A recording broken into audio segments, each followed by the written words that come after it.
সকলোকে নমস্কাৰ জনাই মই শ্ৰী দেৱজিৎ গগৈয়ে মোৰ অন্য এটি ছুটি ভিডিঅ'লৈ আপোনালোকক সকলোকে স্বাগতম জনাইছোঁ। আশা কৰোঁ মোৰ এই ভিডিঅ'টি আপোনালোকে শেষলৈকে চাব। মই এজন গাড়ী চালক। মোৰ ডাঙৰ গাড়ীখন আজি ইটা লোডত থাকি গ'ল। ৰাতি হ'লে যোগালীবিলাকৰ খালী কৰাত অসুবিধা হয়। সেই হেতুকে মই আমাৰ মালিকৰ সৰু গাড়ীখন লৈ আহি তেখেতলোকক ঘৰত থবৰ বাবে আহিলোঁ। এইজন সদায় মোৰ লগতে গাড়ীৰ হেণ্ডিমেন হিচাপে থাকে।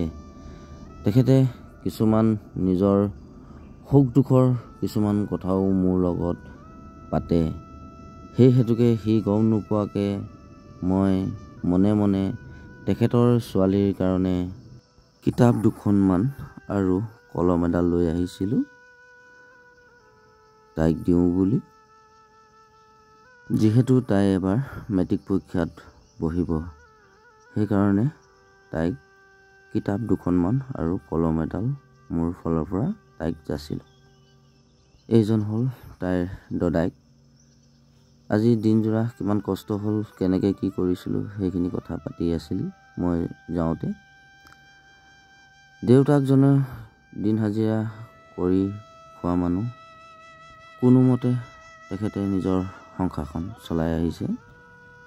এইজনেই ছোৱালীগৰাকীৰ দেউতাক। তেওঁ মোক এদিন কৈছিল, ঘৰ চলিবলৈ বহুত নাটনি হৈছে, ছোৱালীজনীৰ কাৰণে কিতাপ কেইখনমান আনি দিবলৈও হাতত পইচা নাই। সেই বুলি কোৱাত আজি মই আহি তেখেতৰ ঘৰত কিতাপ কেইখনমান দিলোঁহি। এয়া দেখিছে আপোনালোকে, তামোল এখন মোক যাচিল। পিছত মই চালোঁগৈ, এয়া দেখিলোঁ তাই পঢ়ি আছে। কি ক'ব দুখৰ কথা। কেতিয়াবা দিনত মটৰ এবাতি আৰু চিঙৰা এটা লৈ খায়েই দিনটো পাৰ কৰিব লগা হয়, কেৱল মাত্ৰ নিজৰ ল'ৰা ছোৱালীৰ বাবে। সেই হেতুকে নিজৰ ল'ৰা ছোৱালীও মাক দেউতাকৰ কথা অকণমান ভাবিব লাগে আৰু মাক দেউতাকৰ কথা শুনিব লাগে। কথা এটা কওঁ, আপোনালোকে বিতৰ্কলৈ নানিব। আগতে আমাৰ ককা আইতাহঁতে কৈছিল, ধনীৰ ঘৰত চাবলৈ যাবা, দুখীয়া ঘৰত খাবলৈ যাবা। সেই হেতুকে মই অহা গম পাই সেই ককাইদেউজনে পূৰা কুটা বচাত লাগিল হাঁহৰ মাংস। আজি এসাঁজ খাই যাব লাগিব।